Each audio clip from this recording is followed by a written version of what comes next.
Word of the day, word of the day, it's the word of the day. What's the word of the day? Vibrant. What do you think vibrant means? To be full of excitement and energy. Can you put this word into a sentence? Here are some examples. The street party had a vibrant atmosphere. The playground was vibrant with laughter.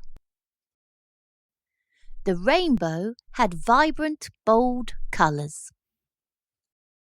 Try and use this word today.